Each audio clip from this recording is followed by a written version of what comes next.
for news, a couple of weeks. Now we have to have you repeat all that in a minute here. Repeat.com.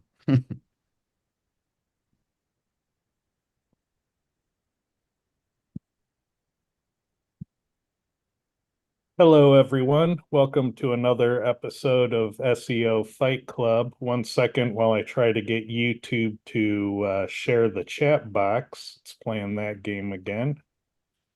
There we go. Gonna remind everyone to ask questions. We often don't have enough time for all the questions. So be sure to ask early if it's really urgent for you. Um, let's see, saying hello here in the YouTube chat. And we have a special show today. Lee is gonna run most of the show, but I wanted to ask Madge if he had anything that's in the works that's coming that he might want to share with the audience today. So, Madge, what's new? Thanks, Ted. With Magic PR right now, we've got podcasting done, video done. Now we've managed to do social media automation where the PR is being shared on all major platforms, but not the entire PR. We're creating actual headlines with the right paragraphs to go with each platform, whether it's Twitter, LinkedIn, Facebook, but making sure there's a link at the bottom for each asset, um, for the newsroom and for the client's website. The other thing that I'm currently playing with is some free parasite sites that are ranking well in Google, whether it's Medium, Tumblr, your Reddits, and so forth, and putting them into the mix as well. So trying to promote the PR across those parasites and making sure those rank as well. So we're mixing in a few different things right now. So Madge, if you're doing that like on Facebook, for example, so I do a press release on, whatever, and then you're pulling out, you said you're going to link to my website, which I know you have because, it's the organization, but how are Mm-hmm. you picking out, the other link?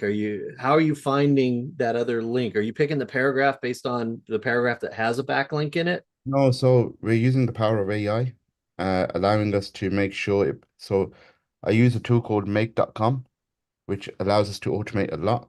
So we've created an actual script that, so with ChatGPT, it picks up the right paragraphs with the attribution link at the bottom. So Okay. make sure that attribution link is never missed out. So the whole idea is to make sure that attribution link gets shared across the board, with the client's website. So I get not only a link to, my press release, I get a link to my target page or That's pages right. of my press release as well. That's pretty cool. Thank you. This has been in the works for the last couple of months, but again, I wanted to see what we were able to automate, right? And the power of automation and AI right now, there's so much we can do. Just put It's a missing part of the jigsaw that I thought Magic PR required. And again, I like to think outside the box of what other people ain't doing and what we could be potentially be doing going forward. Very cool. Thank you.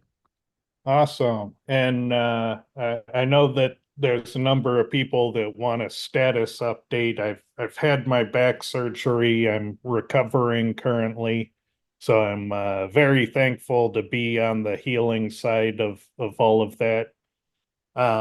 And so I'm a little medicated. So if I seemed a little scatterbrained today, I'm on some pretty good meds for the recovery.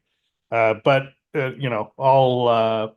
all signs point to much improved quality of life. So already noticing some benefits. So Cool. So uh, Ted, while you're on the medications, what's your banking password again? Is it it is I heart, and you have to use the emoji character okay?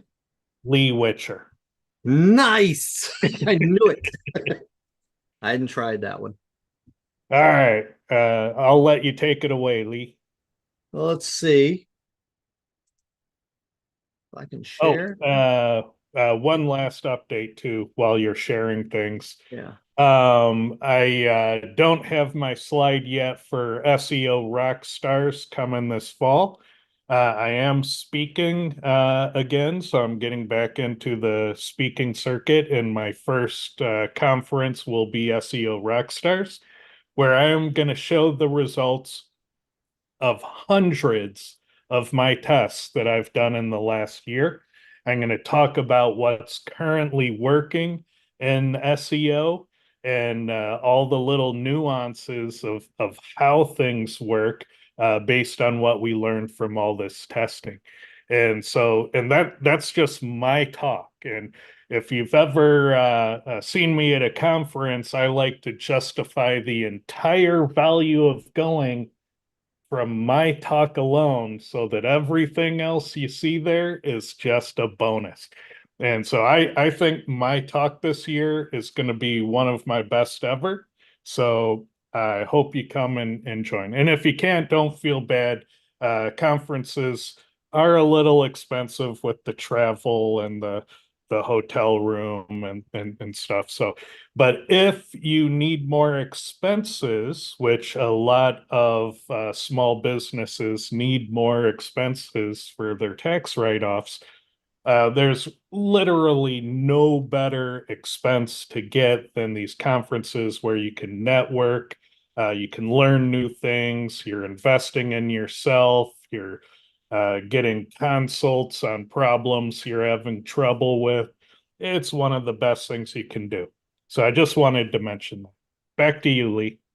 No problem, man. And that's a pretty high bar because you've given a lot of amazing talks over the years on a variety of different topics. So, if this is anywhere near the top, doesn't even have to be the best one. It's going to be an amazing talk. I'm kind of sad I'm going to miss this year's rock stars. So Thank you. Yeah, it's not going to be the same without you.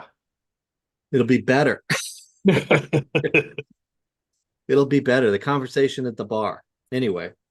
So today is on does keyword density still matter? And before I did that, just want to talk a little bit. Tested SEO trainings coming up. We're starting in a couple of weeks. I basically don't do a lot of I don't do any advertising for tested SEO training. It's it spreads word of mouth, and here on Fight Club, I will share it when it's coming up. A couple other little places that I'll share it, but it basically is something that is shared organically. So I don't really do a lot of promotion on it. But a couple of people said, dude, you got to tell people a little bit more about it. And this past week, a past participant shared this on Facebook.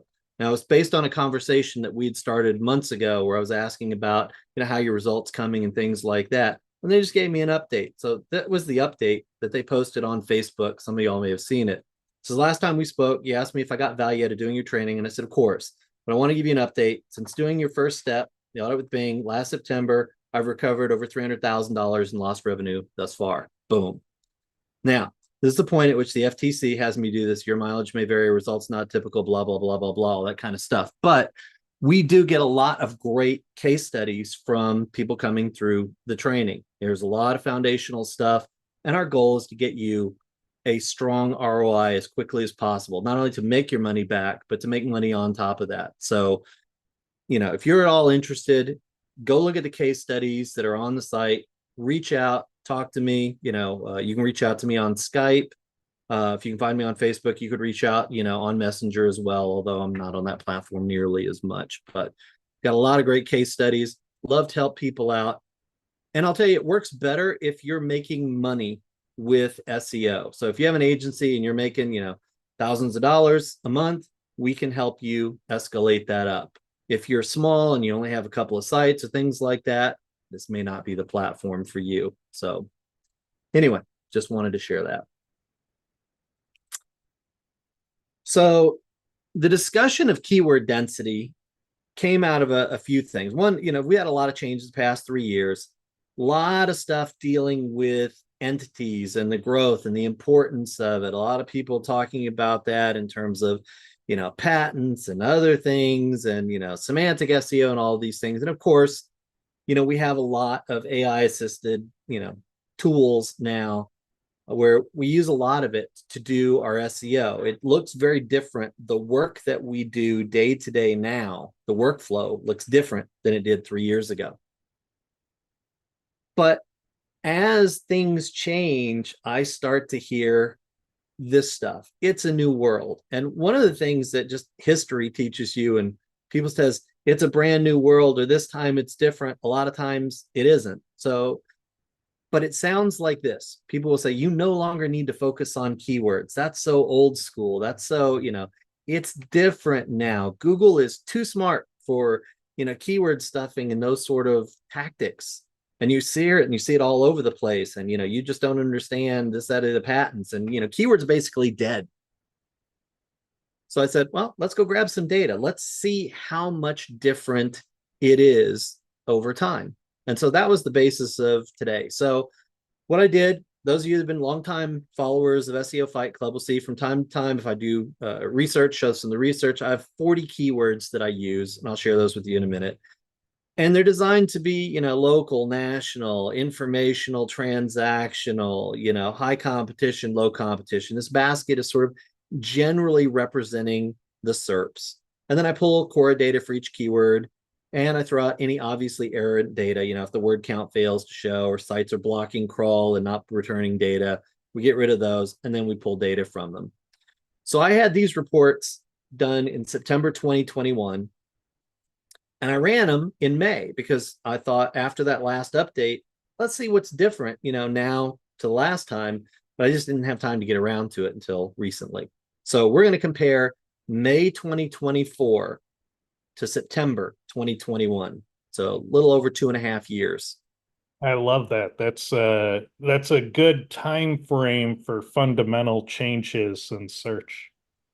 Yeah, and there, we've noticed some things, but a lot of times historically we'll notice, factors come up in power and go down in power, and they fluctuate over time. And we've seen those sort of things, but fundamental forces like keywords, if it's changed, we should be able to see it having changed in the past 3 years. So here's my keyword list. I'm not going to leave this up for long, but you can see there's some things in here like, there's Amazon Prime deals, there's boat insurance, you got a lot of times I'll pair local, like electrician Houston and Tulsa, there's roofer Houston and Tulsa, plumber, there's a few of those things for local. And then you've got some of your little how to and when is type of questions. And of course, we got some of our favorites. We got yoga pants in there. We got DUI lawyer Los Angeles in there.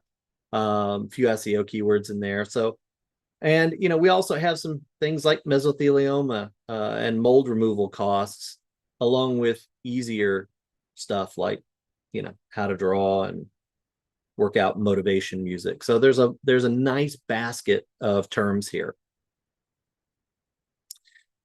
Now, we wanted to look at clean data, and in Cora that has a very specific definition. So this I pulled from Ted the other day. Clean is short for cleaned HTML. I mean, Ted, you want to talk about this one because this is your wheelhouse, man. Yeah. So effectively what we're trying to narrow down to with this idea of clean text is getting rid of all the boilerplate and markup. And it's not a perfect thing, but it's just, given an HTML string, convert it to a simple text format. And so we will delete the script tags and style tags. We'll delete the HTML comments. And then ultimately we delete the HTML tags too. And then the content text that's left over, that is the clean text. And so where it's possibly different than what people would expect. People would expect it to be like, oh, it's zeroing in on the main content. Well, not exactly. It's going to turn your navigation anchors into part of the clean text, and your sidebar widgets and your product carousels will contribute to some of the clean text. And so it's not like it's a main content extractor. It's more of a, let's just get down to the text content of the page. And Lee likes to use it as a way of identifying the potentially visible content of a page, what somebody could see reading the page and expanding tab boxes and accordions, that type of thing. Yeah. So it's a proxy, if you will, for visible content. So we like that one because it's as close as we're going to get to what we're seeing on the page. So the first thing I wanted to look at is for these particular keywords, what's the average clean keyword density for page 1? So these are the average for the group of 10 that ranks on page 1. So for example, this particular table is sorted based on the high to low from September 21. So you can see here it goes from high to low on this side and then continues over here. So resume templates back in September 21 had an 8.55% keyword density. And in May, it dropped to 4.85. So this little red, the little red indicates biggest drops, little green ones indicate, biggest rises. Now, it makes sense that the stuff at the top is going to tend to come down. The stuff at the bottom is going to tend to come up. That's just, reversion to mean and things like that. But you can kind of eyeball this and see that the clean keyword density, we've heard this for a long, long time. Don't go above 2%. Don't go above 2%. That's kind of what Google likes. But you can see that the averages are well above that for most of the keywords here. They're significantly above that 2% margin. And when you look at the percentages, you might see that they tend to approach a limit. Like, why aren't any of them 75%? And that's because language itself has a natural limit where beyond that limit, you're breaking the language grammar. And so there's a point at which adding more keywords breaks the rules of language. So there is a natural limit for, article style content, and that's at about 12.5%. So you'll rarely see article style pages, go above 12%. Right. So it's interesting just to eyeball this, but I thought it'd be more interesting to put it in a graph. So in order to show you the graph and kind of get a better interpretation of the data, I want to point out down here, this roofer Tulsa. And you can see in 2021, they were at about 1.7%, and then they moved up to almost 5%. So just keep that in mind. So when we look at each one of those dots represents one of the keywords. So this particular dot right here represents roofer Tulsa. In 2022, it was about at 1.7%. And in 2024, it's at about 5%. So you can see that if nothing had changed, it would be on this line. It would stay, where it was before. They would, it would match up. But if it's higher, if it's on this side of the line, on above the line, the density has moved up. And for these down here, the densities have moved down. But generally speaking, that group of data points hugs the line. A way of interpreting that is the way it was 3 years ago is pretty much the way it is today for most of those keywords. Whatever the average was then, it is now. Whether the average was 10% or 3%, doesn't matter. It stayed.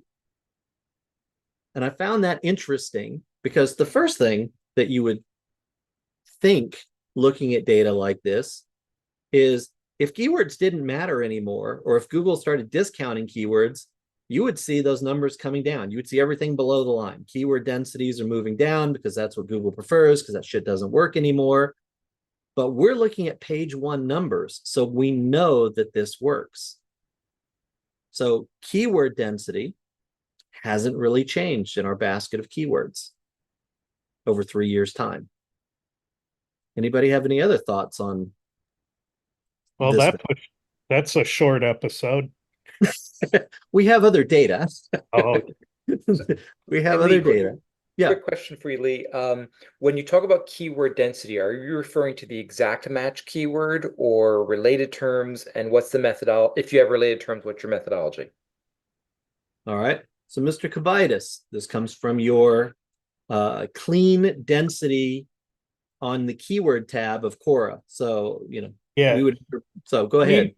Clean density in a Quora report is a variation density. So it is the exact match and the other bolded variations that Google provided. So, we have in that So report. that's the, oh, I'm Yeah. sorry, Lee. I was just going to say, just so when someone does a search in Google, Google provides some bolded words in the SERP. Those are the other words that Quora grabs, and those are what's being calculated in this density. Yes. Okay. Yeah. Yeah. So we take the what would be the clean word count from the page, and then the clean variations, from the page, and do a little division there. Lee, can we also extrapolate, maybe not, if other factors, if this has stayed the same, does that mean other factors haven't changed much? So, for example, if links got significantly more, significantly less important, would that impact this chart or would it not? All right. So again, that's a tricky question. So I'm going to try to dive into this without confusing the hell out of people and myself. So other factors, like if links became more important, what impact would that have on keyword density? Well, it could potentially have, a big impact, because of keyword density, it could push something that was a 1% keyword density, URL onto page 1 and lower the overall average, for example. But whether other factors moved up or down, the net effect was the average on page 1 didn't change much over time. So yes, it can have an impact, but we're not seeing it here. But you could run a similar sort of analysis to this on other factors and see what the differences are over time. Does that answer it, or do we want to go a little deeper? No, that's fine. Thank you. No problem. So beyond just the average keyword density, Quora has a lot of nice little data. We can look at keywords in a few different ways. So the next one we wanted to look at was the maximum clean density. So instead of just looking at the average of page 1, let's look at who's got the most and still managing to rank in the top 10. Now they could rank number 1, 2, 3, 8, 9, 10, doesn't matter. So we're looking at on page 1, who has the maximum clean keyword density. So in this particular case, tiny house designs. Somebody on page 1 had a 21% clean keyword density. And now the biggest is around 12, which drops down. This is always Ted's, it's mentioned it earlier, Ted, that 12%, it starts to, sound a little incoherent. So, that 21% was a lot. But there are other things like workout motivation music, which is at 19% now. Somebody's pushed it up to 25% in May of 24. Well, keep in mind that it only recs article style content. So if you do list style content, then your sky's the limit for your keyword density. So right. Yeah, and some of these might be list style content, listicles and those things where each list item is repeating the keyword. When that's the case, there's no grammar you necessarily need to adhere to. Right. So, I mean, you can see that, but, these numbers would scare most people. Somebody's, got 15, 18, 20%. Clean keyword density. And Google's fine with it. Like we've always said on this channel, we've tested all the way up to 95% keyword density, and Google never had an issue indexing it and working with it. It's not a great page, didn't rank for a great keyword or anything, but there was nothing algorithmically against a very high keyword density. Right. And some, and you can see certain things on the pages, like, I noticed if you go down to here to best nootropic, these are fairly low. These are probably mostly product pages. They're probably mostly e-com type pages. But there are some, like when you look at electrician Houston, hello SEOs and lead gen people, that looks like an easy keyword to rank for, and Houston's a big old market, so go have at it. But again, if we want to put this on a chart so we can just kind of see how much it's changed over time, again, down here at the bottom, this is where they were 2021, this is 2024. Most of these things are hugging the line. Few move up a little, few move down a little, but not a lot of change in maximum keyword density. So if Google were punishing keyword density, you wouldn't see these numbers. You would see these numbers coming down, over time. You would see a significant drop in these, but you don't see a significant drop in these. And, for those of us that spend a lot of time with core data and a lot of core reports, that hasn't changed at all over time. You keep saying that, Google is rewarding that, and it has to as part of its algorithm. I mean, it makes sense. If you're trying to rank for wool socks, your page, it's got to say wool, it's got to say socks, a number of times, and more tends to be better within certain limits. So maximum keyword density hasn't changed over time. So those are ratio numbers, and there are things that can do, like, I see a question in chat, has the word count reduced? I don't know that the word count has gone up or down, but we can look at words a different way in Quora. So this is the maximum clean matches. So what that means is just how many times, who's used it the most on page one. So up here, when is Father's Day? Somebody on page one, used it 766 times. Now that's moved up to 854. It's a little bit up. You can see here, when is Mother's Day? It was a keyword stuff thing. Now it's 151. So, that's gone down, and you can see that here. And you can see some of the ups and downs, but I want to highlight this one that's in a separate green, resume templates. Somebody used it 253 times back in 2021. Now somebody's using it almost 18,000 times and ranking on page one. And that's the maximum clean matches. So if we look at that in a little chart, you'll see a little bit more above, it's moving above than below. I mean, there may be a lean this way, but that could just be random movement. But generally speaking, aside from the one, and that one data point is not in this chart, otherwise, it would be way the hell off the top. So I removed that one data point from the chart. You're not seeing a lot more being put onto the page where it's visible. You're not seeing keyword stuffing in that way, or use of additional terms that way. Questions or thoughts on this?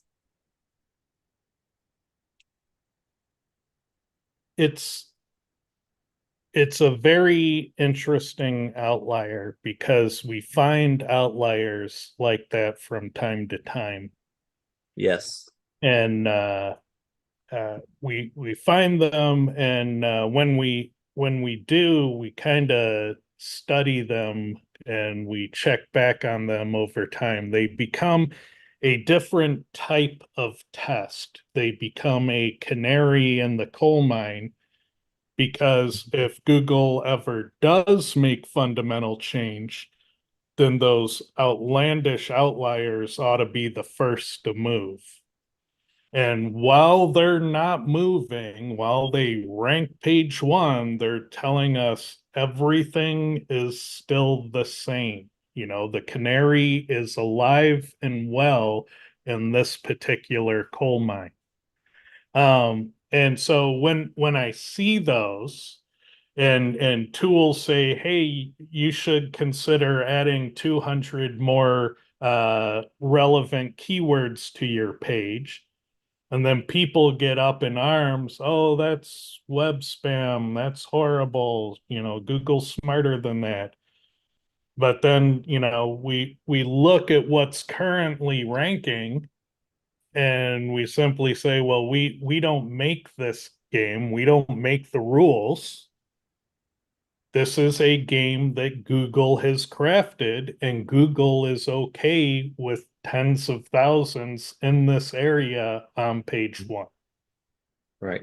So this is something Google has engineered, and we assume knowingly, because they're smart, right? They're too smart for this. So Exactly. everything Google did was intentional, and they're allowing this. So, my take from it is that if your tools, if your curiosity is saying, I wonder what happens if I use my keyword a bit more than normal, I think that's a valid experiment. It's something you can always undo, and it's probably nowhere near the limit of what people are actually doing out there. Yeah. Now, the interesting thing about this, so just taking the clean keyword density, those sort of things aren't moving around.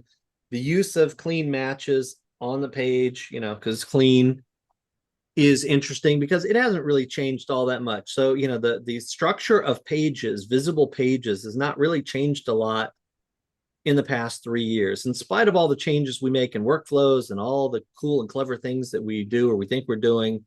The pages themselves don't look like they've changed much. But there's one more thing, and this is the one that actually surprised me a little, and actually surprised me a lot, and that's this one. If we look at raw matches, so this is, let's go back into the HTML and count it everywhere.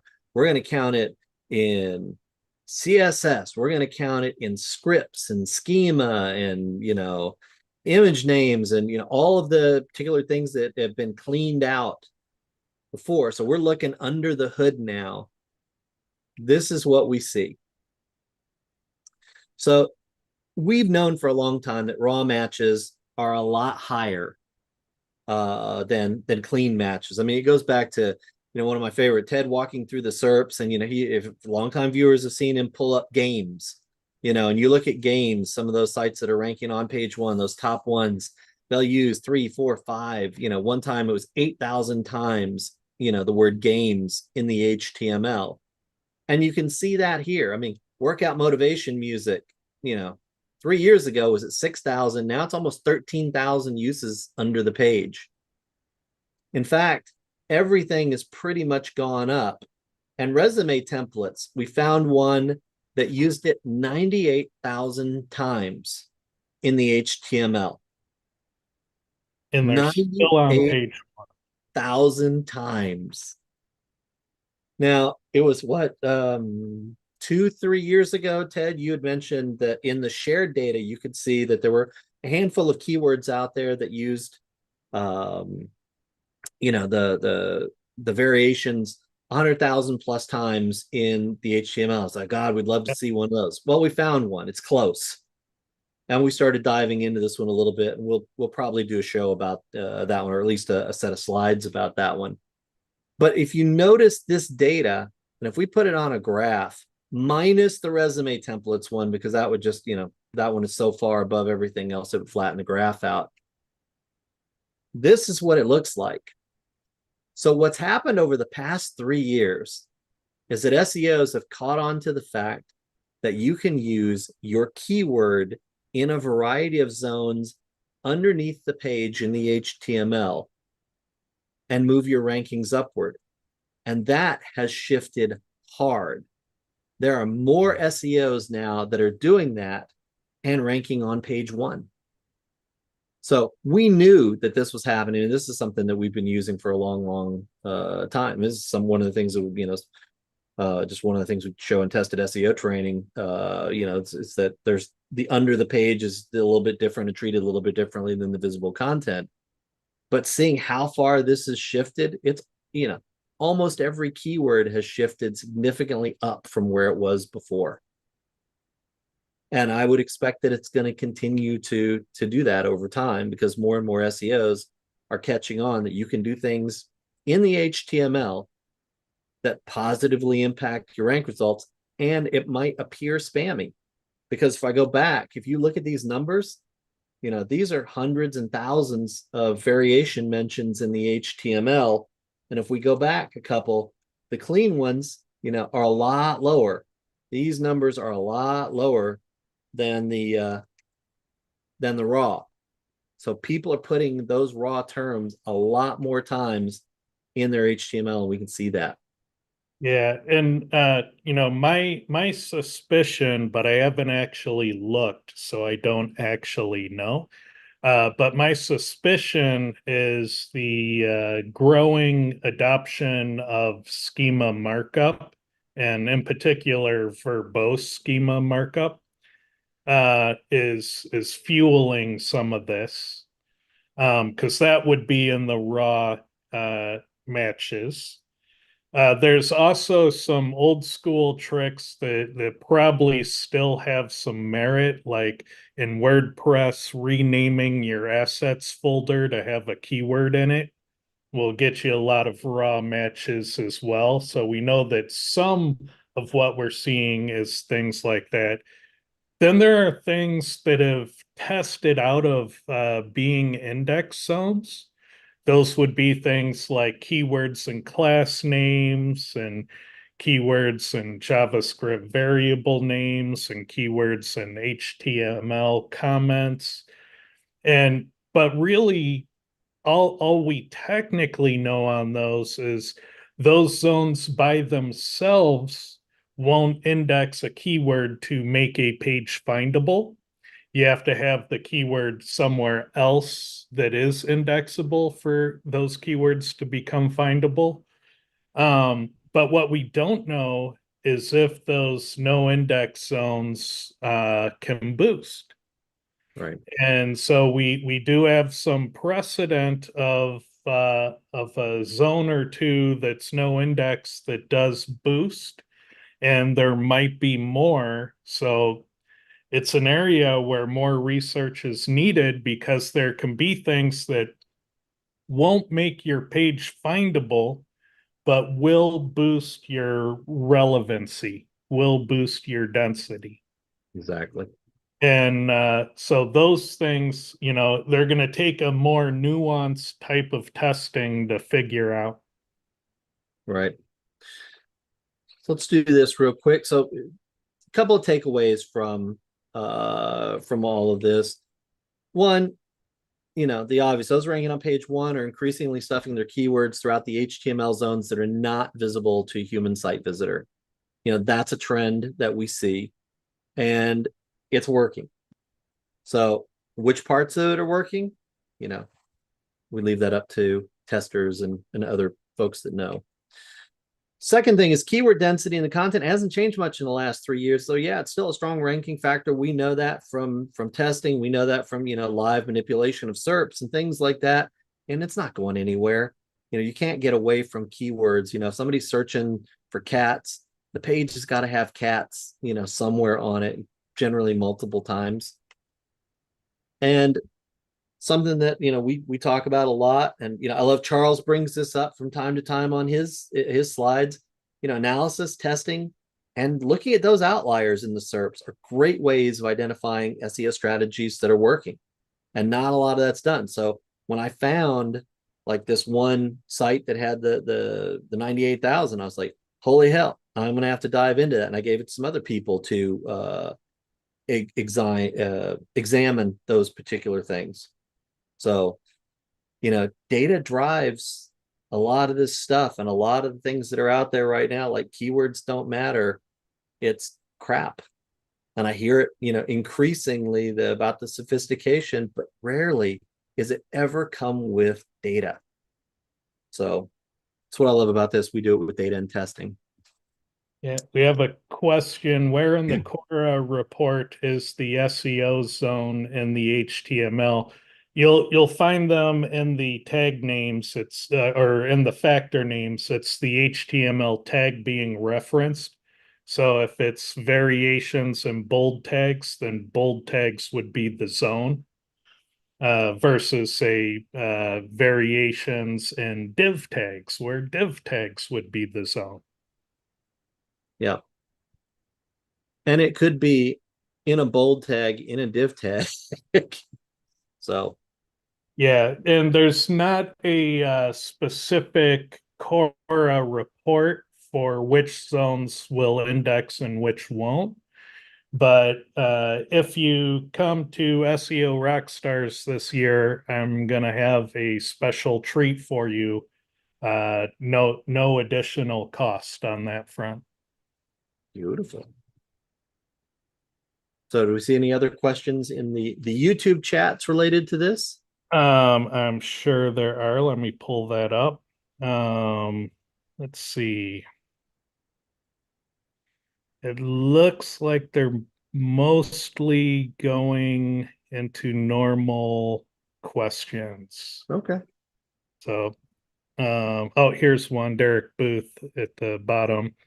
You mentioned a natural limit for article style pages is 12%. Do you know if this is a single factor which would break a page's SEO going above 12%? It does not break the SEO. Yeah. And the reason being is there are pages out there like Kyle Roof's Rhinoplasty Plano page that still rank today after all the updates, still works. And those are tuning the density to be competitive with just disregard for the content actually using words.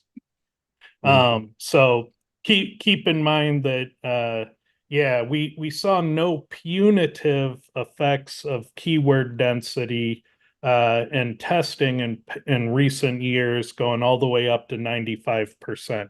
Google was happy to index those pages and let them be findable.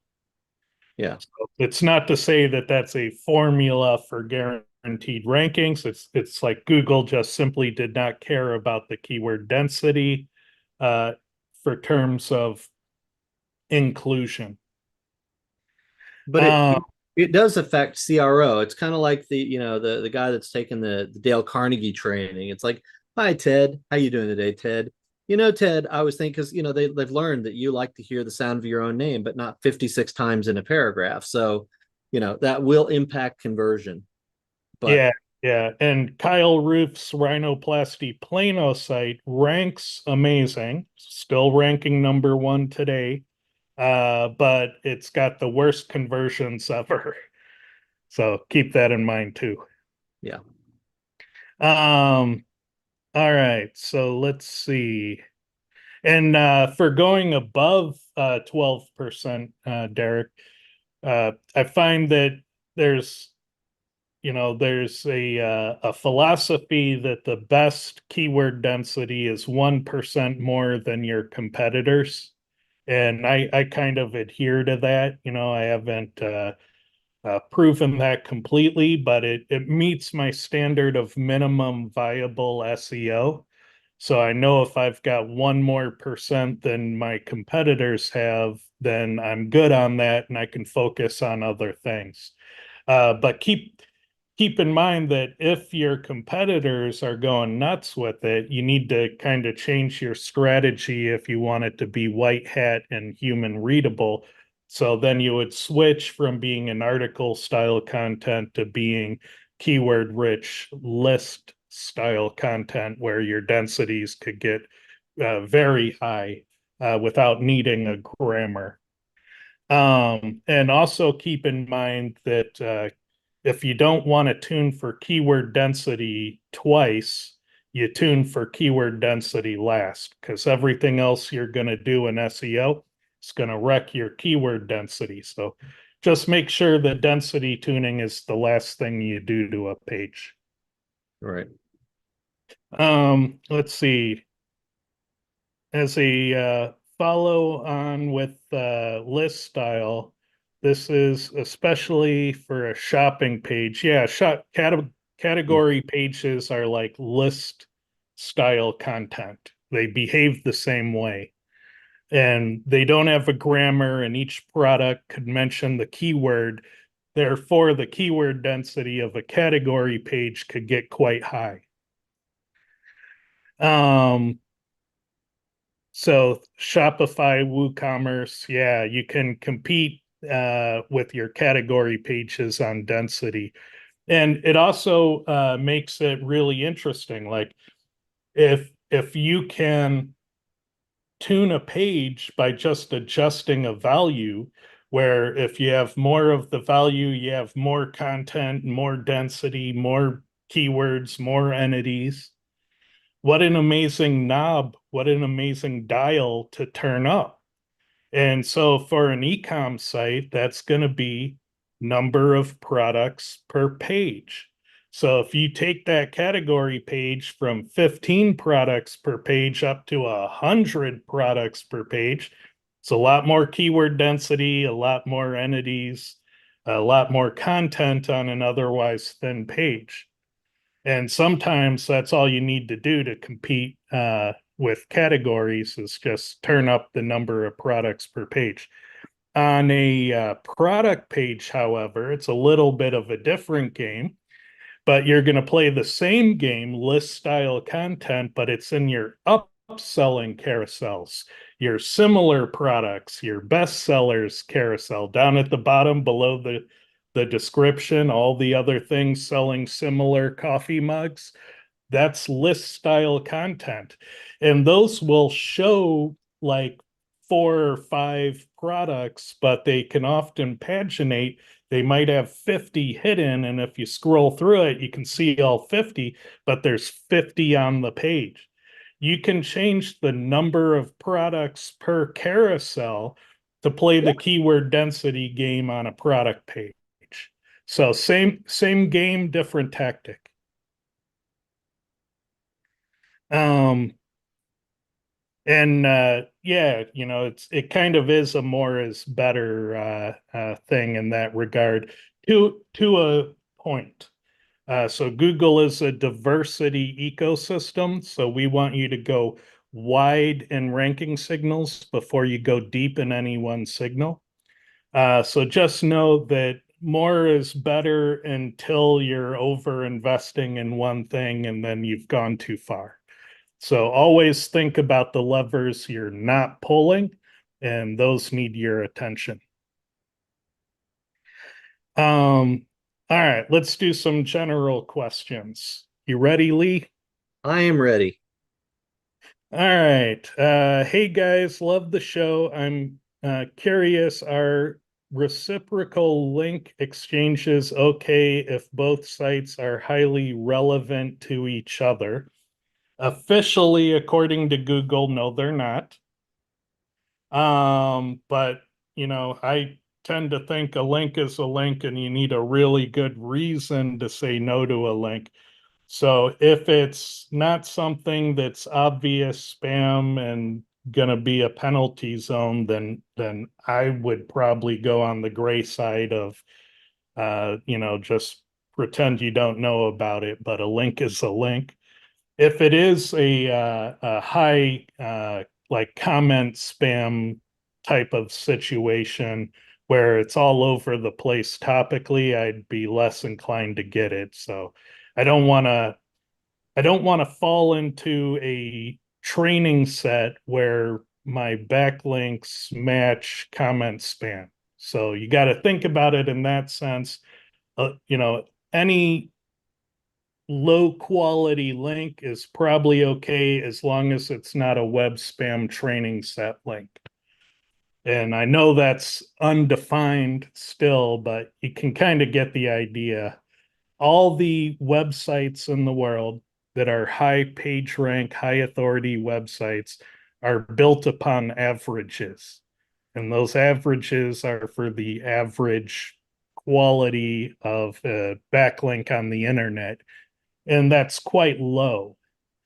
So just understand that Walmart, Google, Apple, all of them are built on the shoulders of average links. And average links are a lot lower quality than probably what you've been collecting.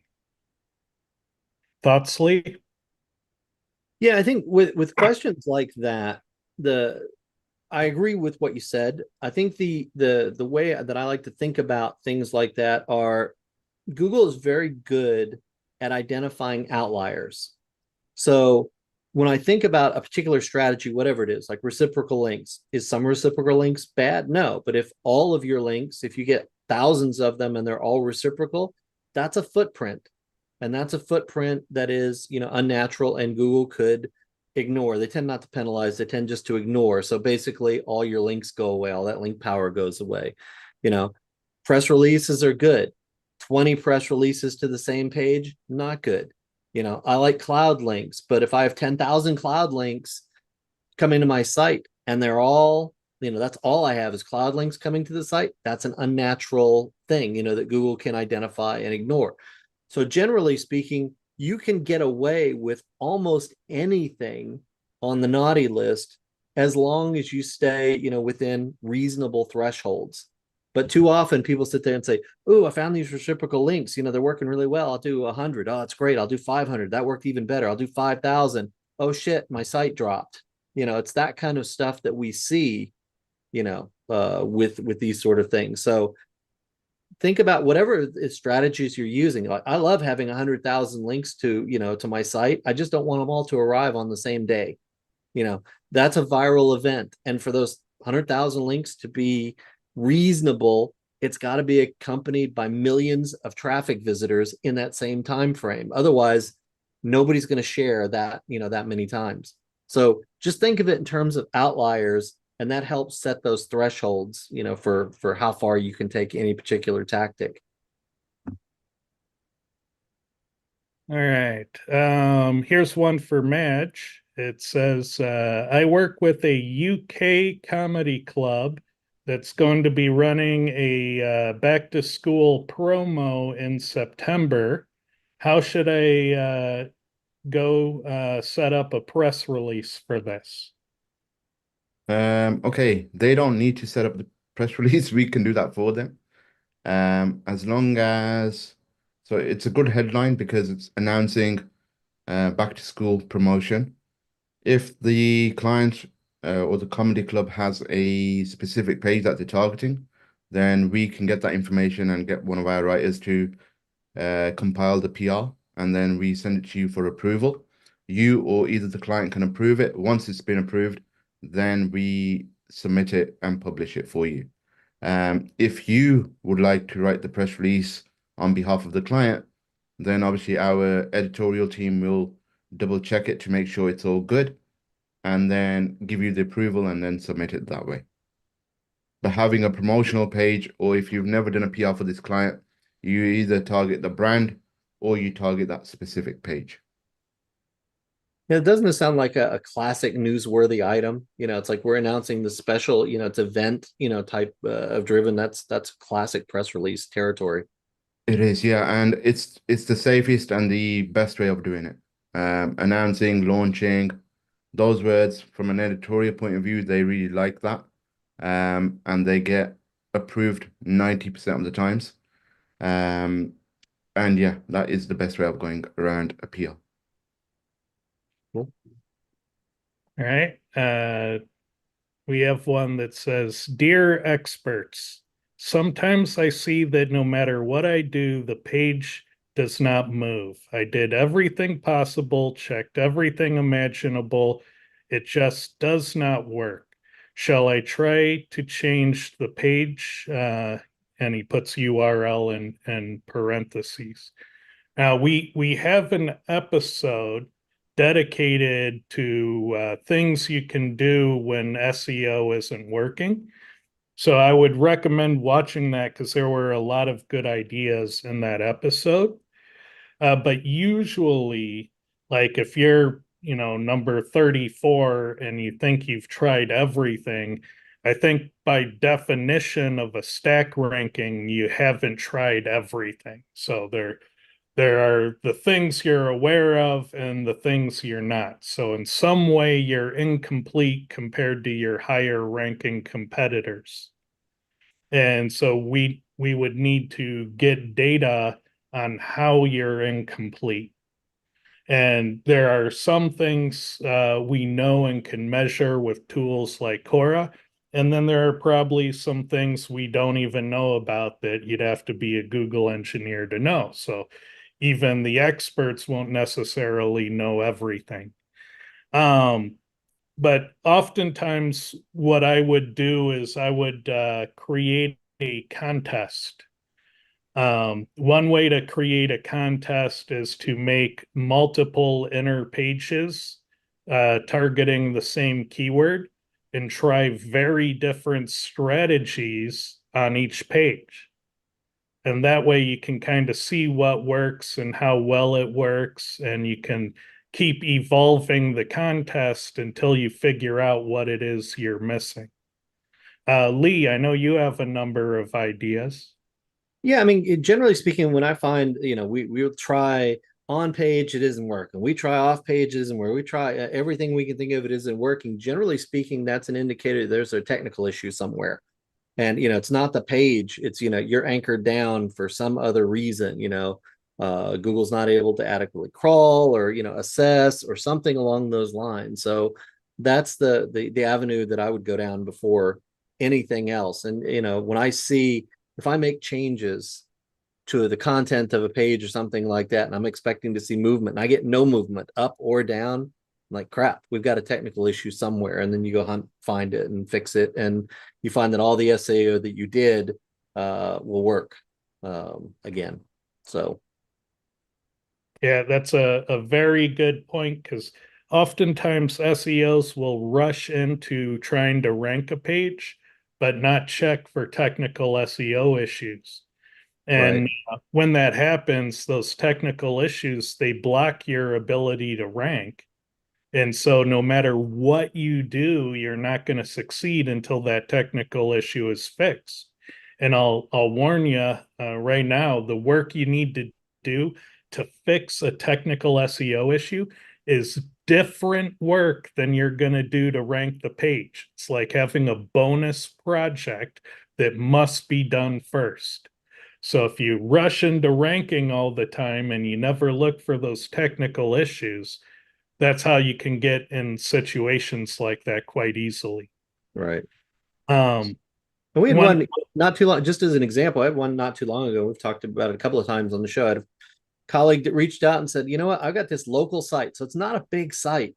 And, it's just it's not moving. Actually, it's sliding backwards a little bit. No matter what we do, it's not moving. So we spent 5 minutes, we looked, and I was like, dude, you got 1,800 404 pages.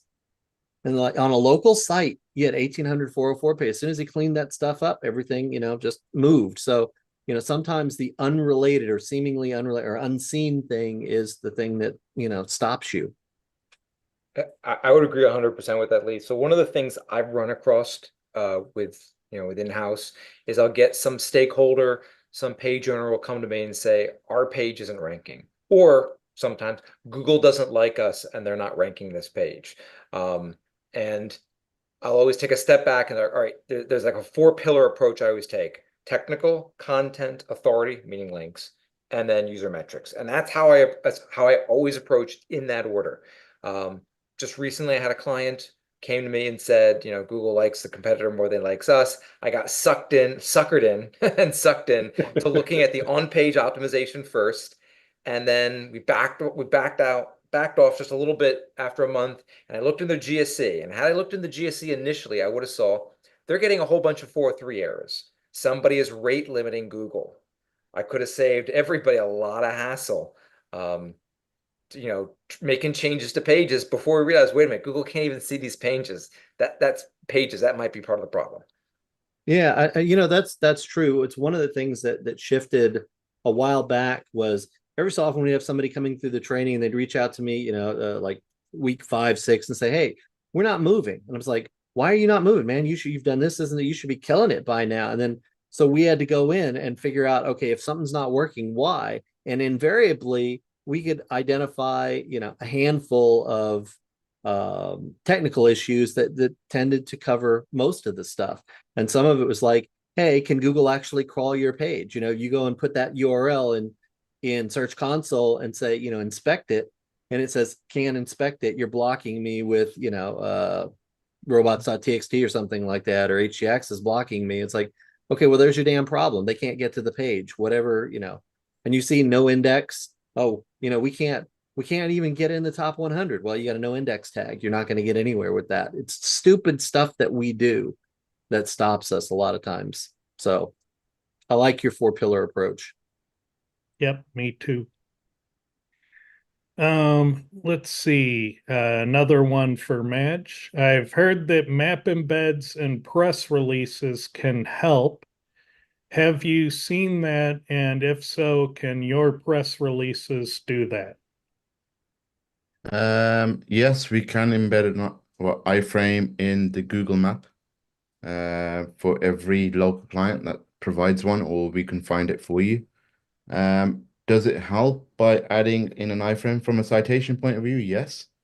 From a ranking point of view, not really. What I would recommend is if you're trying to target the Google map rather than an organic listing, then we do link building in a different way from a PR point of view.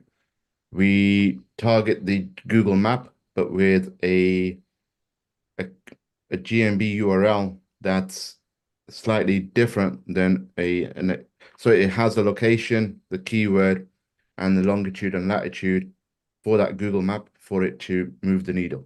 So there's a specific way that I do local rankings rather than an organic ranking. Hope that makes sense. Yep. Cool. All right. I'm wondering how you guys are doing internal links these days. I was using Kyle's method of limited number of outgoing links from each page, but I've seen studies that recommend up to 40. There's been many, many years, possibly even decades now, of people trying to, discover the perfect geometry. And it's all in this area of siloing your content. What's the perfect geometric shape of your internal links to focus the authority lens. And for large websites, this tends to matter more. For small websites, I kind of argue it doesn't matter a whole lot. That's not to say it doesn't work. It's probably just it's probably not worth the time. So what you'll find in SEO is that there are a lot of things in SEO that work, but that doesn't mean they're worth doing. That doesn't mean you make better profits doing those things. You might not. But you actually have to look at the efficiency. What does this practice do to the number of clients you can have on your roster? What does this do to your time that you have left over for your family at the end of the day? And it's in this way that we kind of eat away at our own value and profits in life without even realizing it. So I would want you to think long and hard, what does this practice do to my business? Is it absolutely necessary? Can I rank pages just fine without it? Is it so strong that I must have it? Because depending on those things, it might be a bad idea, even though it works. And so I think that's where you have to ultimately build your model of SEO is how do you make your money and how do you live your best life without becoming, a minimum wage slave to the work. Because if you're doing hundreds of unbilled hours each month, yeah, you're a minimum wage employee. What do you think, Lee? Yeah, I think that there's a lot of that. And you and I've, talked a long time about, sort of that minimum viable and, some of the pieces where it's strong, where it's weak. But we know one of the things we always knew from testing, going all the way back to the early days of testing, is you can test a factor. So keyword in a bold tag, yeah, it boosts, but it's tiny. So I'm not going to go back through 100-page website and go bold the keyword on all the pages, because that time and energy is just not worth. It's not going to move the site much at all. But if I'm in there and I'm already modifying stuff on the page, I might spend 10 seconds and do that. But it's not, I mean, you have to look and think about, okay, is this a big lever or a small lever? So while I'm, looking at it and saying, all right, yes, if I take my keywords on page from 110 to 115, yeah, that's probably going to do something, but not a lot, because I've already got 110 on the damn page. It would be better if I had a better meta description, or if I could get the keyword in the title if it's not already in the title. Things like that that'll move it. Or maybe I just avoid the on page because it's on, start go build some damn links, because that's what it's missing. That's what's going to move the needle. So you always have to just think in those terms, because while there are thousands of things, I mean, Quora, you have a laundry list in Quora of hundreds of steps. But the truth is that you, as an expert user of Quora, won't do all the steps. You pick out ones that are the high value, high leverage steps, and you hit those. And if that moves you up to the ranking position you want, you're done. You leave all the rest of the undone things that you could do on a maybe list if needed. And that's a better way of running your SEO business. And I know a certain part of the audience is going to be going, oh, snap, Ted said Kyle's link thing isn't worth doing. And it's not what I'm saying at all. I'm saying it can work. It just might not be the best thing you can do for your profit margin. Maybe it is, maybe it isn't, but you have to actually consider that first. And a lot of things work. There's more than one way to rank a page. Like we see people all the time, like that resume writing outlier from today. They're using a skyscraper article to get their 96,000 raw keyword mentions. And I see something like that and go, oh, I can beat them with a 4,000 word article. I just need to have a much higher keyword density. And then Lee will say, hold my beer, and come in with entity density and say, look at my topical relevance. And then Clint will say, hold my beer, look at my blank page with nothing but schema. Mm-hmm. And then Charles will come in and say, look at my page. It's loosely even relevant, and I just use site-wide authority links. I got the Fox network to link to it, and boom, it's at the top.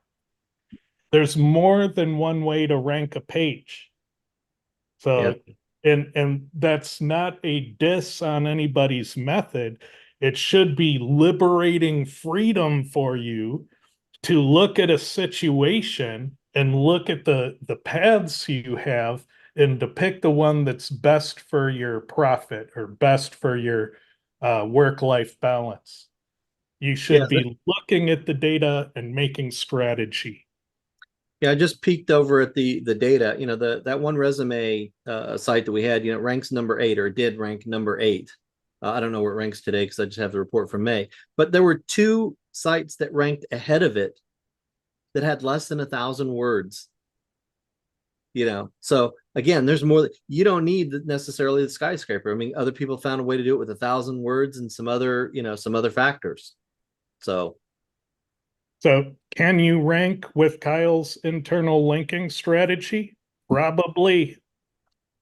But you have many choices, and you have to actually, consider whether or not that's the best choice for the situation. All right, let's see. Ted, if you don't mind, I'm going to throw out one other thing. This question wasn't asked, but I'm going to recommend it nonetheless.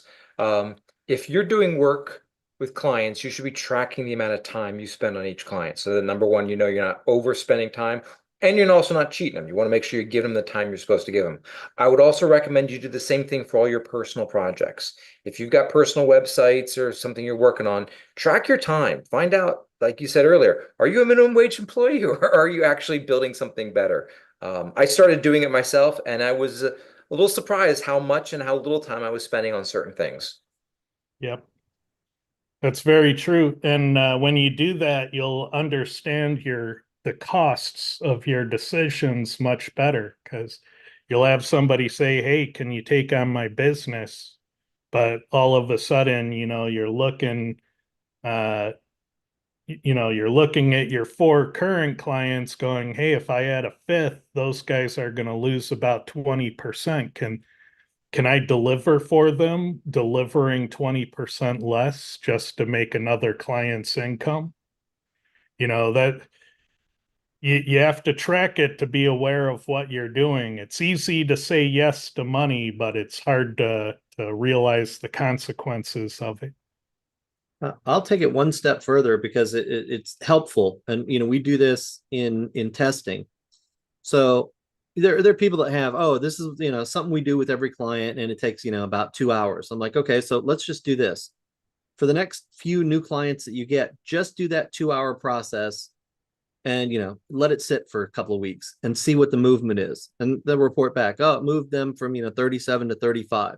So you spent 2 hours and you got a meaningless 2 position movement. So what if we eliminate that process and replace it with something else, or just put another process that you're already doing and move it up in the list, and all of a sudden it gets more efficient. So if you can track, here are the actions, here's the time, and here's the result, all of a sudden you can look and go, and you'll find places where you're spending a lot of damn time and you're not seeing much movement, if any. And so eliminate those things from your process, or move them to the very bottom of your process, in case you need it.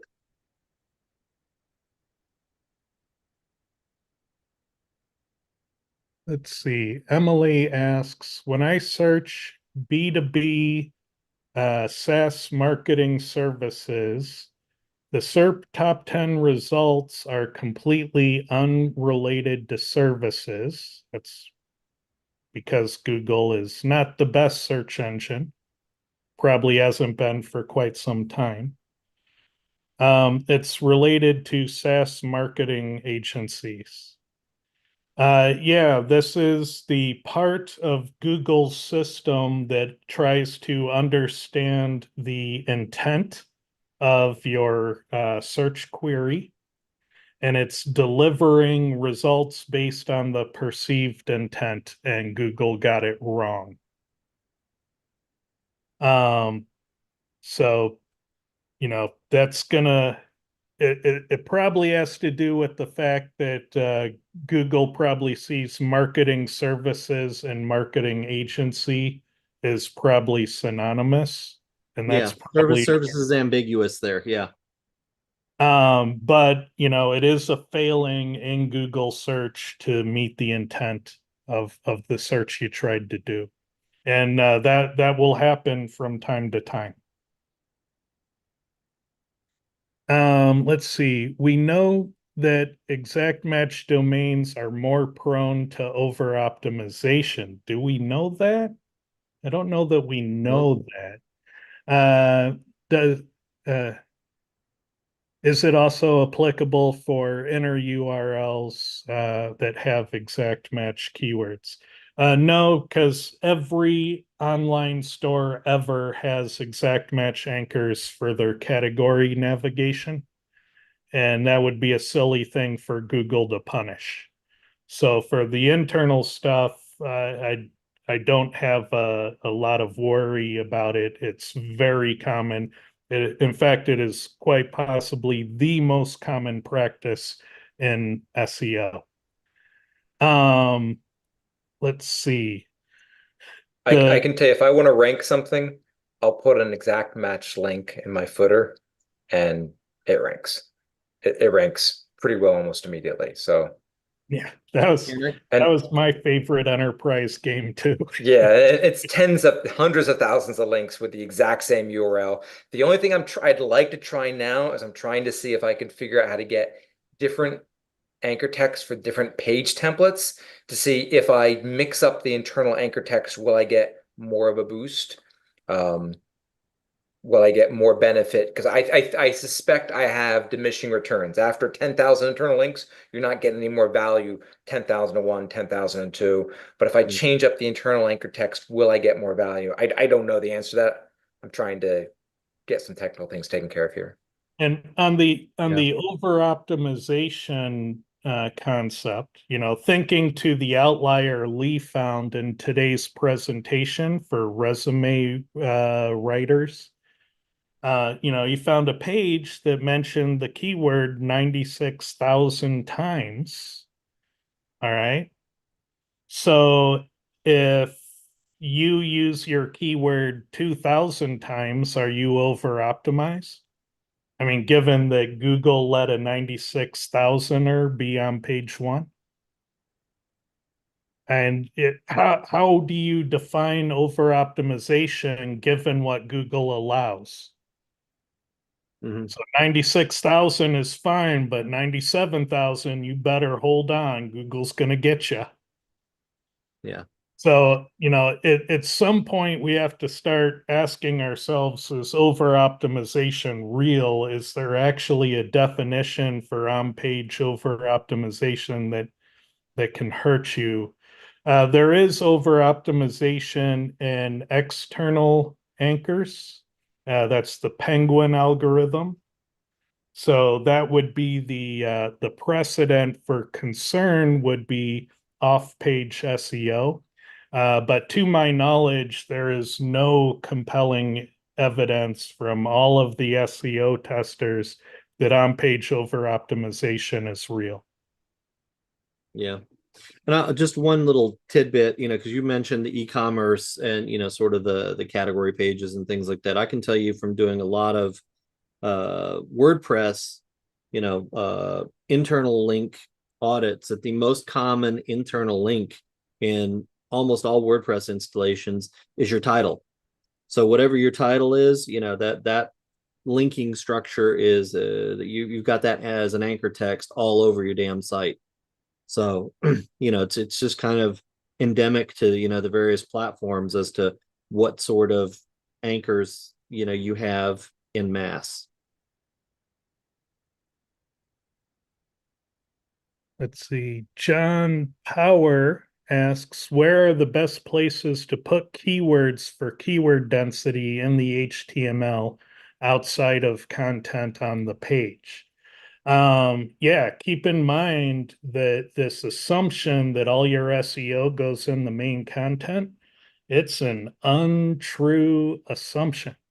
Here to tell you, I had a 20-year career in e-commerce where largely ranked pages from sidebars and footers. And you heard it from Charles, footers still work today. So yeah, you don't always have to put all your SEO in the main content. You can put it in the supplemental content, which I'm a big fan of, and you can put it in other places too. It can be in your mega menus, can be in your upselling widgets.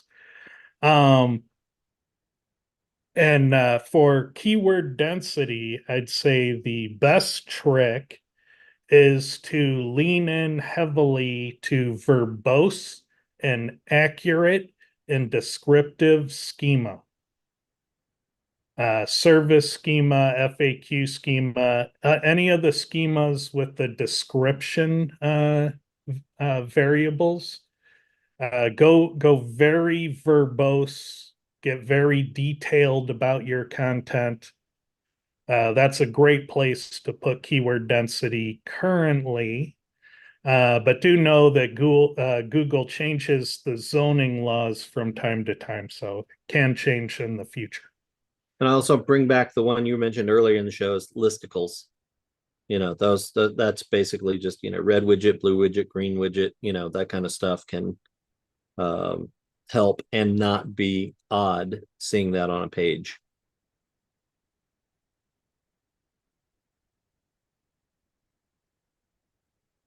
Let's see. We got to thank you for our consistency in streaming. You're welcome. What are your thoughts on authors on blog posts? My client with many different writers as authors historically, but we're considering putting the founders as the author on the blog post. I don't worry about it too much. It's a signal, so I like that you have it there. I don't worry that you have a lot of different authors. I think a lot of high-ranking publications have a lot of different authors. So I think it's natural and normal. Um, and so yeah, I wouldn't worry about that much. I like that you have it. What do you think, Lee? Yeah, I agree with that. The thing I will tell people is, and this will help simplify a lot of your SEO. If you ask the question, what data exists to support this theory? So, there's a lot that I've heard a lot of talk over time, and it comes in and out again about authors and it's roll and eat and these sort of things, and there is some evidence to some pieces of that, but there's been nobody that I'm aware of that's shown compelling evidence that that is a great thing outside of you being a personality in a particular field. So if you're not seeing, if I don't see a lot of evidence on something, I let SEOs talk and I just move on. I don't pay a lot of attention to SEO theories until there's some data to support it. And that's, that'll help with a lot of these, types of questions. So as far as authors go, a lot of stuff that we have, our author's name is, XJ343PQ, and it doesn't matter. We don't pay a whole lot of attention to it. And I know there are a lot of people that do, but I'm not seeing, again, evidence that, the juice is worth the squeeze. Plus, anything that Charles can get away with, you're pretty safe.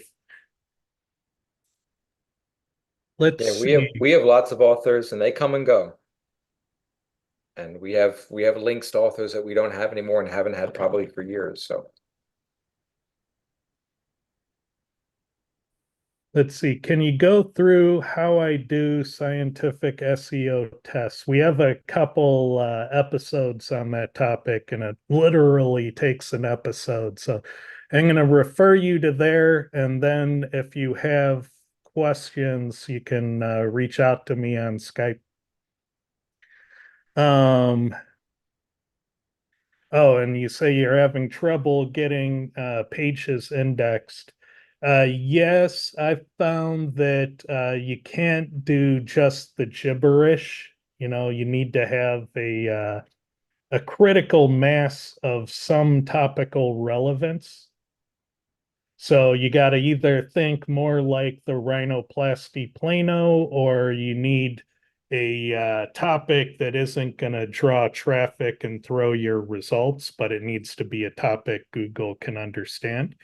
I like to go into the realm of microscopic fossils, because nobody's talking about them and they're in the knowledge graph, so they have their own entity trees.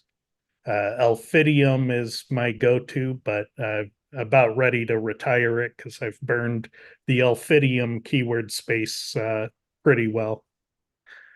Let's see. Any thoughts on that, Lee? No, I mean, it's the same thing. It's those sort of issues, but I find that the issues related to getting gibberish ranked are the same issues related to getting a new site ranked. Beyond just what you're saying, a certain degree of topical relevance. It's hard to get Google to bite on total gibberish because they're like, hey, we don't see this in the knowledge graph, so we're going to wait until we understand this is a true topic. And usually that's traffic links and other things, and it's hard to control those things in a testing environment. So yeah, it's like the rule of the game changed. They no longer allow no knowledge pages. So you have to have some knowledge on the page that they can graph to. I just like the idea that someplace there is a bacterial paleontologist going crazy because they keep finding weird results Yeah. and don't understand why they're finding these weird pages on Google. Because Ted is the corpus now. That's Yeah, the problem. Is it?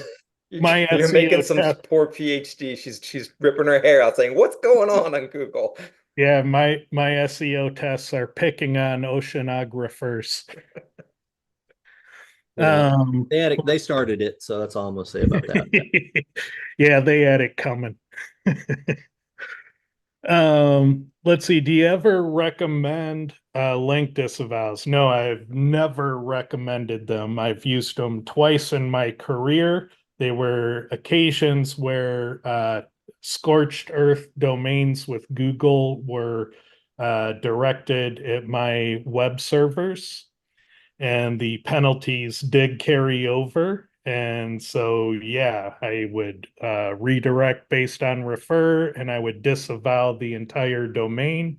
Usually saw a recovery in a week or so, but I could not prove that the disavow was the solution. Is basically the ship was sinking, do all that you can, and you have no idea what did the trick. Any thoughts, Lee, on disavow? Yeah, same thing, and last year, February, I went to PubCon. I listened to Gary from Google Speak, and he was asked questions about that. And he was almost mocking the disavow file. He called it the comfort tool for SEO. So, it's like a little pacifier or something. Um, and he told a story about, he was dealing with a small agency owner at a conference, and they were having a conversation over lunch. And the agency owner said, "Hey, the first thing I do when I get a new client is I take a look at their backlinks and I disavow the bad ones." And I looked at him and I said, "Why?" And it's like, so even Google is not, unless you've got a proven toxic situation, you probably just need to stay away from it. Because what happens is I've seen too many SEOs that'll say when they get a new client who has a disavow file, they'll delete it and the site jumps because those links were actually working. So just because we eyeball them and go, "Oh, I don't like this one," doesn't mean it's not doing something favorable for you. And so I find that most SEOs, when they start to disavow based on eyeballs, they're harming themselves more than helping themselves. Let's see. Dean asks Kyle Pop for Page Optimizer Pro. Yeah, that's the Kyle we're talking about previously. Same guy. Let's see. Clint asks, how would you test text to HTML ratio and its validity is a possible tech SEO factor? Well, that would probably require the definition of clean that we went over in the slides. You would have to code your own cleaner. And so you would be basically stripping the HTML and code out from the content text and then looking at the ratio of byte size or ratio of words. It's harder to do words with scripting languages, so probably ratio to byte size is the only thing that would really makes sense. Because when you get into JavaScript code, what's a word when it's all symbols and delimiters and things like that. So yeah, the first question is define the ratio as completely as possible as to what it is. Then you probably need an HTML cleaner. And then I wouldn't necessarily test with test pages first. I would eventually get there, but I would start by running correlations of the top 100 search results for keywords. Because if there is a trend there that's fundamental, it ought to be in all the existing pages out there right now. So measuring the field would probably be the first thing I'd do to find if there's smoke for this fire. What about you, Lee? Oh, you do it so hard. I would just use Cora because it's already got that fucking data in there, and run the ratios that you want to run, the clean versus raw type of ratios, and then calculate a correlation coefficient across, a basket of keywords, and just see if there is some indication that having too much of one or not enough of one is harmful or impacts, it in some way predicts rank order. And if you do that, that'll tell you if there's smoke, in that particular field or not. So you don't need to test it. You can just run some simple analysis using core reports you probably already have. Let's see. Are image, alt text, and titles a good place for keyword density? Well, it turns out that yes, yes, they are. Yeah, alt text is the only HTML attribute that is a do index zone right now. All other HTML attributes are no index. And title tags and testing, we tested them up to what, 200,000 words, and they all index. So technically, you probably could put all of your density tuning in a title. Now, it would be really weird when you shared that, who knows what that'll do in various open graph implementations. Definitely be a big tool tip in your Chrome browser when you hover the tab. I like to call the title tag is what did we call it? We called it situational cloaking. So part of the title tag is going to be visible to and apparent to everyone because it's the anchor text in the search result and it's the label on the browser tab. But after a certain point, there is an ellipsis point beyond which most people are never going to see what's beyond. So it's situational cloaking if you're out beyond that ellipsis point. Technically, yes, but I think there are better ways to do keyword density. My biggest interest is in doing keyword density tuning in Schema, where you need verbose text. Any thoughts, Lee? Nope, none on that one. Clint asks if I can translate Lee. Uh, Yeah, I think Lee was saying if you have Cora reports, you have the clean text word count, and you have the raw word count in the keyword density report.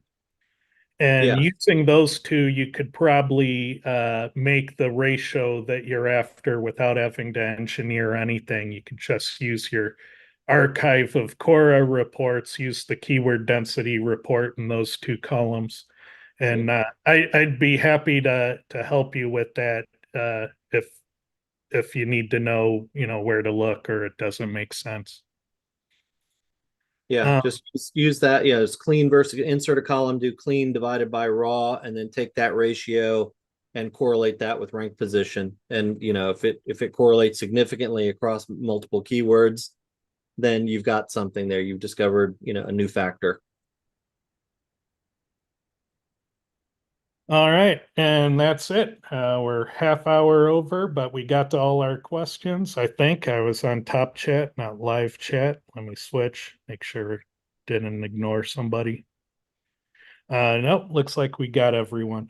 All right, so if I didn't get to your question, sorry. We'll see you next time, and thanks again, everyone.